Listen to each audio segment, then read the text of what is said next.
बोलो वृंदावन बिहारी लाल की, कृष्ण कन्हैया लाल की, जय जय श्री राधे, जय जय श्री राधे, जय जय श्री राधे श्याम। ध्यान से चित्त की वृत्ति को समाहित करें, आगे की पावन कथा को श्रवण करें। अब भगवान कृष्ण का चरित्र आरंभ होता है। बोल वृंदावन बिहारी लाल की। कथितो वंश विस्तार, कथितो वंश विस्तार, भवता सोमशूरयो, राज्ञां चुभय वंशानां चरितम परम अद्भुतम। परीक्षित ने हाथ जोड़ करके गुरुदेव सुखदेव से आवेदन किया, निवेदन किया, भगवान कथितो वंश विस्तारो भवता सोमशूरयो, सोमशूरयो हो, चंद्रवंशी राजाओं का, सूर्यवंशी राजाओं का, अर्थात सूर्यवंश और चंद्रवंश की हमने यथेष्ट दिल भर के मन भर के कथा को सुना है, चर्चाओं को सुना है। कथितो वंश विस्तारो भवता सोमशूरयो, राज्ञां चोभय वंशानां। हे राजन, मैंने आपको उभय वंशानाम, उभयो, हम दोनों वंशों की आपको कथा सुनाई। अब चरितम परम अद्भुतम, अब मैं आपको अद्भुत चरित्र को सुनाने की तैयारी में हूं। राजन, आज आपको सुनते सुनते कथा को 4 दिन हो गए। सुखदेव जी महाराज बोले, राजन आपको कथा को श्रवण करते करते 4 दिन हो गए हैं। हे राजन, आपने अभी तक एक बार भी उठ करके जल का पान नहीं किया है, एक भी बार आपने जल नहीं पिया है। सुखदेव जी बोले, हे राजन, नैषाति दुस्साहच्छुत माम त्युक्तोमपि बाधिते, पिबंतम तुन्मुखाम्भोजम अच्युतम हरि कथामृतम। सुखदेव जी महाराज बोले, राजन आपको पिपासा होगी जल पीने की, छुत छुत माने भूख, तुमको भूख होगी और प्यास होगी, तो राजन ऐसा करो, अब आप थोड़ा जल पी सकते हैं, जल पी लो। राजा परीक्षित ने बहुत अच्छी बात कही, बहुत सुंदर बात कही। राजा परीक्षित बोले, भगवन पिबंतम तुन्मुखम भोजम, आपके पावन मुखार बिंद से पिबंतम अच्युतम हरि कथामृतम, हरि कथामृतम पिबंतम, हमने आपकी पावन वाणी से हरि की कथा का श्रवण किया है। और महाराज, जब कोई हरि कथा का श्रवण कर लेता है, श्रवण करता है, तो ये जो भूख है, ध्यान देना, ये जो प्यास है, ये मिट जाती है। ध्यान देना, जब भक्ति बढ़ती है, जब भजन बढ़ता है तो भोजन घट जाता है। ध्यान देना, जब भक्ति बढ़ती है तो भजन कम, जब भजन बढ़ता है तो भोजन कम हो जाता है। परीक्षित ने कहा, महाराज भोजन कम नहीं, कम नहीं, बिल्कुल टोटल एकदम कुछ इच्छा नहीं है। आपकी पावन वाणी से निश्चित ये जो शब्द हैं, ये ओज है, जो बल है, जो ताकत है, जो शक्ति है, इतनी मेरे को मिल रही है। अब इस बाह्य जल की आवश्यकता नहीं है, बाह्य भोजन की आवश्यकता नहीं है। योग दर्शन को पढ़िए, योग दर्शन को पढ़िए।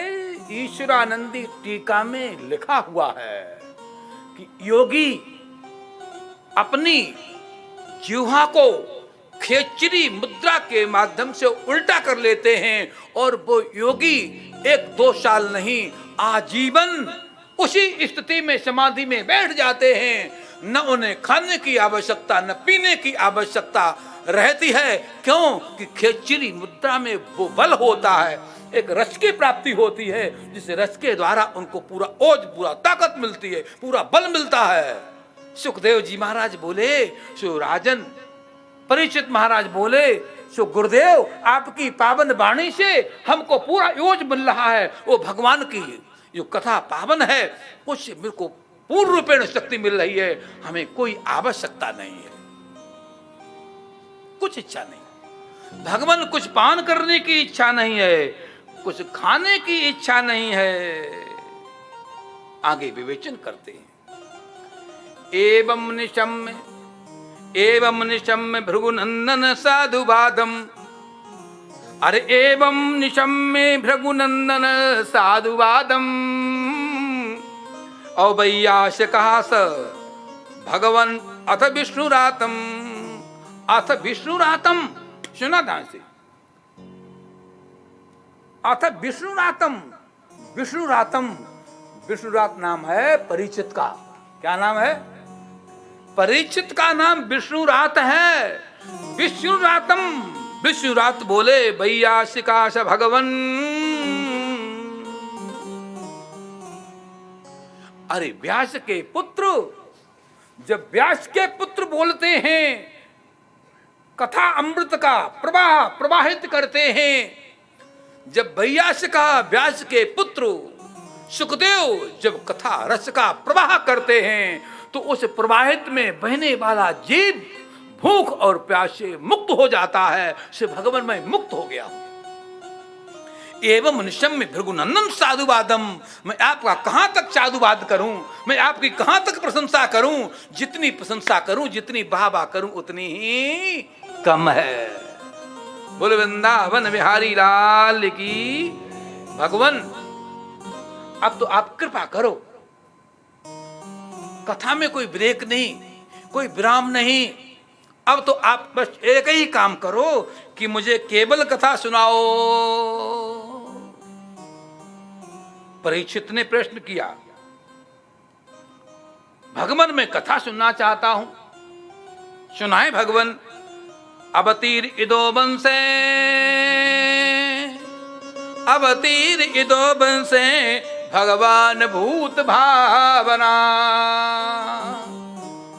अवतीर इदो बंसे भगवान भूत भावना, कृतवानि यानि विश्वात्मा तानि नो बद विस्तरात्। भगवान बस यही कृपा कीजिए। अवतीर इदो भगवान, भगवान ने कब कैसे क्यों अवतार लिया? भगवान भूत भावना, कृतवान यानि विश्वात्मा तानि नो बद विस्तरात्। तानि हमको उसको आप विस्तार पूर्वक श्रवण कराने की कृपा करें। मैं उस कथा को सुनने में बहुत लालायित हूं, बहुत उत्सुक हूं। सो कृपा करके मेरे को आप कथा सुनाइए। जब ऐसा सुखदेव जी महाराज ने से निवेदन किया परीक्षित ने, आप कथा सुनना चाहते हैं, भगवान एक छोटा सा प्रश्न करूं? हाँ बोलिए, ध्यान देना। भागवत का प्रश्न बहुत ही सुलझा हुआ होता है। जो मृत्यु की शैया पर, मृत्यु के सामने काल के गाल में जो होता है, वो दुनिया की बात नहीं करता, वो केवल भगवान की बात करता है और वैराग्य की बात करता है, प्रभु की बात करता है। परीक्षित महाराज ने प्रश्न किया, आप भी सुनो, कितना सुंदर प्रश्न है। भगवान बतलाने की कृपा करो कि ये जो परमात्मा है, क्या वो परमात्मा निराकार में रक्षा नहीं कर सकता है? उसे अवतार लेना आवश्यक है, उसका अवतार होना जरूरी है। अवतार न ले और बिना अवतार के लिए ही वो अपना काम कर दे? ये प्रश्न किया। भगवान, मेरी हार्दिक इच्छा है, इस प्रश्न पर थोड़ी आप कृपा करें, मुझे बतलाने की कृपा करें। बहुत अच्छा उत्तर दिया। अरे गवाम शर्पी शरीरस्थम, गवाम शर्पी शरीरस्थम, न करोति अंग पोषणम, एवं सर्व शरीरस्थम शर्पी बत परमेश्वरा, तदेव कर्म रचितम पुनत्यैव भेषजम, और बिना उपासना में न हितम करोति नृणाम। नृणाम, नृणाम मनुष्याणाम। हे राजन, किसी भी व्यक्ति की कभी भी परमात्मा रक्षा नहीं कर पाता है जब तक वो साकार रूप में नहीं आता है। ध्यान देना, साकार रूप में उसे आना ही पड़ता है, आना ही पड़ता है, तभी तो वो रक्षा कर पाता है। ध्यान देना, बड़ी सुंदर बात। उदाहरण दिया, यदि वो निर्गुण निराकार में रक्षा करता तो रावण को मारने के लिए राम बन करके वो नहीं आते। यदि वो निर्गुण में रक्षा करते तो उनको नरसिंह भगवान आकर के नहीं बनना पड़ता है राजन। यदि वो निराकार में रक्षा करते तो उनको बरहा बन के आने की क्या आवश्यकता थी। ध्यान देना राजन, जैसे तिलों में तेल होता है, तिलों में तेल होता है, अग्नि में अग्नि होती है, माचिस की तीली में अग्नि होती है। ध्यान देना, जैसे माचिस की तीली में अग्नि है, काठ के अंदर अग्नि है, काठ के अंदर अव्यक्त अग्नि क्या रोटी को सेक सकती है? क्या रोटी को पका सकती है? क्या दाल को पका सकती है? हे राजन, जैसे जिस प्रकार से वो अग्नि जब तक प्रकट नहीं होती है, रूप को धारण नहीं करती है, तब तक वो भोजन नहीं बना सकती है। यद्यपि दुर्गा रूपेण निराकार के रूप में, अव्यक्त के रूप में उसमें अग्नि है, फिर भी अग्नि होने पर भी उसे दाल साग सब्जी नहीं बन सकती है। दाल साग सब्जी को बनाना तो अग्नि को प्रकट होना पड़ेगा। अरे तिलों में तेल है, तिलेषु तैलम, तिलेषु तैलम, तिलों में तेल है, लेकिन जब तक उन तिलों को पेरा नहीं जाएगा कोल्हू में, और जब तक वो तेल नहीं निकलेगा तो पूड़ी नहीं बना सकते हो। कढ़ाई में तिल डाल लेने से पूड़ी बन जाएगी राजन? पूड़ी नहीं बनेगी, तिलों से तेल निकाला जाता है तभी पूड़ी बनती है। सो राजन, जिस प्रकार से तिल से पूड़ी नहीं बनती है, माचिस की तीली में अग्नि है, काठ में अग्नि है, रोटी नहीं पकती है, ऐसे ही वो जो तत्व है उस तत्व को भी अवतार लेने पड़ता है। बोलो वृंदावन बिहारी लाल की। बहुत अच्छी बात बताई।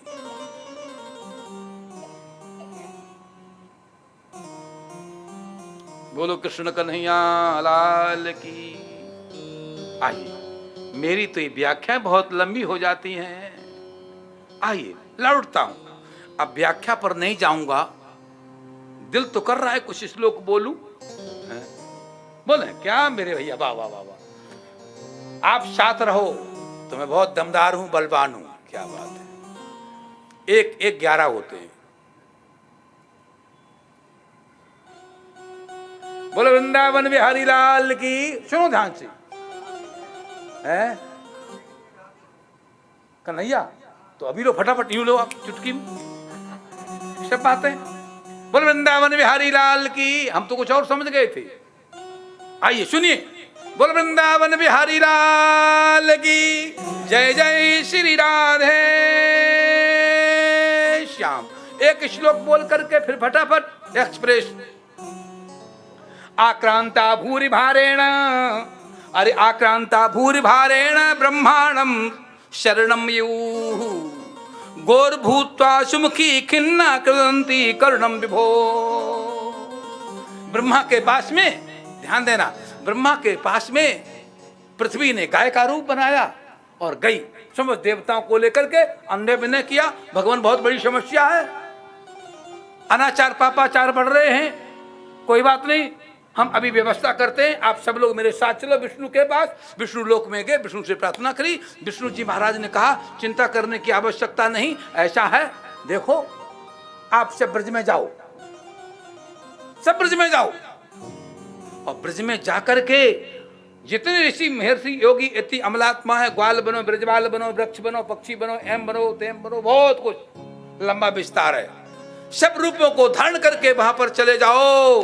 देखो मैं आऊंगा, कृष्ण बनूंगा, हमारी योग माया कन्या बन करके आएगी, शेष नाग बलराम बन के आएंगे और सब आकर के व्यवस्था को व्यवस्थित करेंगे, समस्याओं को दूर करेंगे। बोलो कृष्ण कन्हैया लाल की। ऐसा आश्वासन दिया। योगी इति अमलात्मा महात्मा देवता आए, ब्रज में सब प्रादुर्भूत हो गए। इधर देवक की पुत्री देवकी जन्म गई, थोड़े ही दिनों में बड़ी हो गई। देवक ने सोचा मेरी बिटिया बड़ी हो गई, शादी करनी चाहिए, वर खोजना चाहिए। सो वर खोजा, बसदेव नाम के वर को खोजा और वो वर खोज करके दोनों की शादी करा दी। बोल वृंदावन बिहारी लाल की। शादी हो गई। शादी होने के बाद कंस ने सोचा ये तो मेरी प्यारी बहन है, हम इसको स्वयं अपने हाथ से भेजूंगा, रथ हाँक के, सारथी क्या हाँक के ले जाए रथ को, मैं रथ हाँकूंगा। सो रथ के घोड़ों के लगामें दोनों अपने हाथ में पकड़ ली और लगामों को पकड़ करके रथ पर कहा कि आओ बहन बैठो। बसदेव जी को बैठाया और बैठा करके रथ यूं चलनी ही वाला था कि इतने में एक आवाज आई, अरे कंस, जिसको तू इतनी खुशी से विदा कर रहा है, भेज रहा है, इसकी अष्टम संतान तेरी काल होगी, तेरी मौत होगी, तुझे मारेगी। जब कंस ने सुना मेरी मौत, इसकी अष्टम संतान, कंस ने कहा न रहे बांस न बजे बांसुरी, न रहे बांस न बजे बांसुरी, मैं बांस को ही खत्म कर देता हूं। ये बंसी कहां से बजेगी? मैं इस देवकी को ही खत्म कर देता हूं। निकाला उसने खटक तलवार और निकाल करके मारना चाहा। ध्यान देना, विपत्ति में, मुश्किल मुसीबत में धैर्य रखो, अधैर्य मत हो जाओ। बड़ा सुंदर प्रसंग आया है। बसदेव जी महाराज ने समझाया कंस को, अरे देख तो सही, जिस साड़ी को पहन करके लामे फेरे किए हैं, अभी वही साड़ी है जिन हाथों में मेहंदी लगी थी, अभी तक उसका रंग भी नहीं उतरा है। जो तिलक किया था वो ज्यों का त्यों है। ऐसी क्या बात हुई? अरे इसकी आठवीं संतान मेरी काल है, इसको मैंने जरूर मारना है। उन्होंने कहा आपको समस्या खतरा आठवीं से है ना? हाँ, आठवीं से है, ध्यान देना।